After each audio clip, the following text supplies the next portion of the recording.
In this corner, you have UCLA Bruins going up against the San Antonio Spurs in the Biddy Ball Challenge championship game.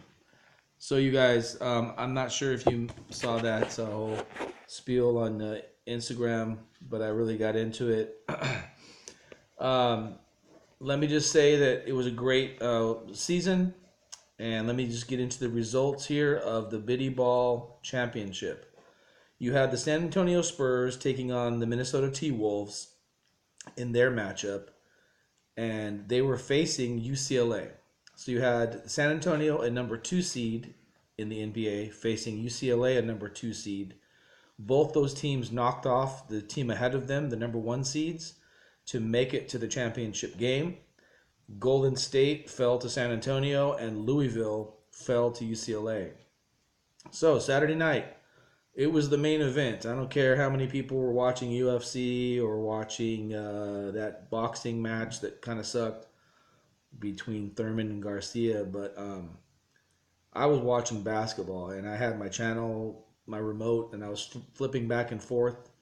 Luckily, the Spurs game ended before the UCLA game did, so I was actually able to watch most of both of the games. But the Spurs had a really tough game against the T-Wolves. And I was glad that the game went into overtime because the Spurs, they needed to pad the points. Because I figured UCLA was just going to crush the Cougars. And so by virtue of overtime, San Antonio wins their game by 7 points. It was 97-90. So congrats, you guys at least won your game. That's half the battle right there. And then that forced UCLA to need to win their game.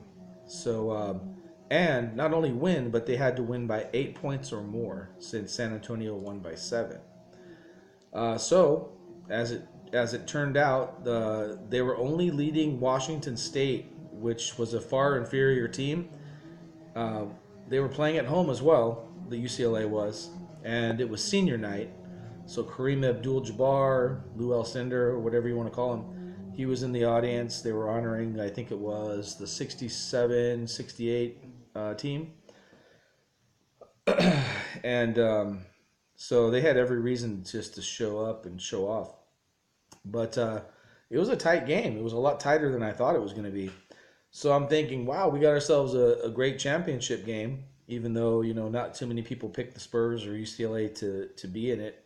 And we didn't really have, I didn't have any participants on either side, really. I had one San Antonio fan, and I had a couple people that, said, hey, put me down for UCLA. But I'm like, no, that's not how it works. It's like the team that you chose at the beginning of the season, not the team that's in the championship game. You can't just jump on the bandwagon like at the very end. So I had someone that was ready to win a prize package for San Antonio if they won. Well, it turns out UCLA ended up winning 77-68, I believe it was. So UCLA won by 9 points. San Antonio won their game by 7 points. So on virtue of tiebreaker, UCLA is my Biddy Ball champion. So congratulations to the UCLA Bruins. You did get her done. Like I said on Instagram, get her done. And I said it with my microphone here. So anyways, that was a great season. It went down to the wire. It was by virtue of 2 points. UCLA wins the championship. And unfortunately, I don't have any prize package to give away, but hence I'm wearing the Kansas Jayhawks cap. I was wearing a crazy San Antonio hat in the last video, so I guess I'll just get to keep that as a souvenir. But what I wanted to say was that I'm going to be doing a March Madness challenge. And of course, I have to put my own spin on it. It's going to be called Biddy Brackets. And what I'm going to do is I'm going to go ahead and pick 4 teams, so 16 teams. Basically, 68 teams get invited to the March Madness in real life, but I'm only inviting 16 teams. I'm going to pick 4 from each region. So you'll have 8 teams on either side of the bracket. And I'm going to allow you to pick one team on either side of the bracket. And then not only just, to be a participant in my league, I'm also going to let you guys let me know who you actually think is going to win the entire thing. So if the 16 teams that I choose to be in the Biddy Brackets challenge, if your team's not in those 16, let me know.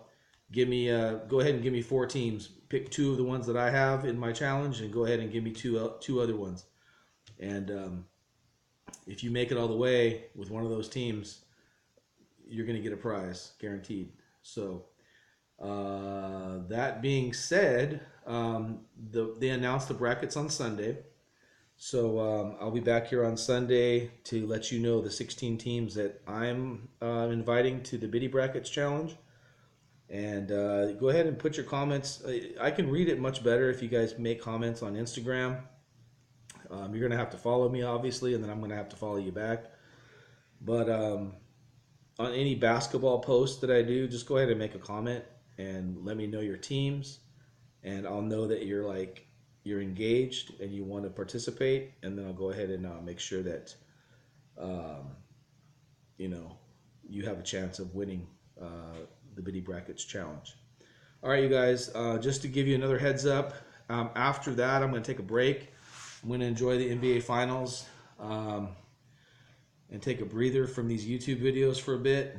And then after the NBA Finals are over, I'm going to jump back on here and do a NASCAR Biddy battle. So we're going to have, as it stands right now, these next 12 races. You already have 2 races in the books. The Daytona 500 is over, and the race in Atlanta is over. So the next 12 weeks are going to be the winners of those races are going to be invited to my Biddy battle. So if you guys want to watch the races just to know who's going to be in it, that's cool. I watch some of the races, but I don't watch them all. But once all this basketball's over, I'm gonna need something to look at. So I'll be watching AVP, the volleyball. I'll be watching NASCAR. So right now, the first winner was Kurt Busch, number 41. He won Daytona, and Brad Keselowski, he won Atlanta. So he's number 2. His car is number 2, and Kurt Busch's car is number 41. So up until the All-Star race, the drivers that win the NASCAR races are going to be invited to the Biddy battle. And if you have a duplicate, I'm going to throw in Jimmy Johnson or Dale Earnhardt. I'm going to throw in some of my favorites if there's a duplicate. All right, you guys, stay tuned for Sunday. I'll be back on here announcing the Biddy Bracket Challenge participants. Have a good night. Enjoy your week.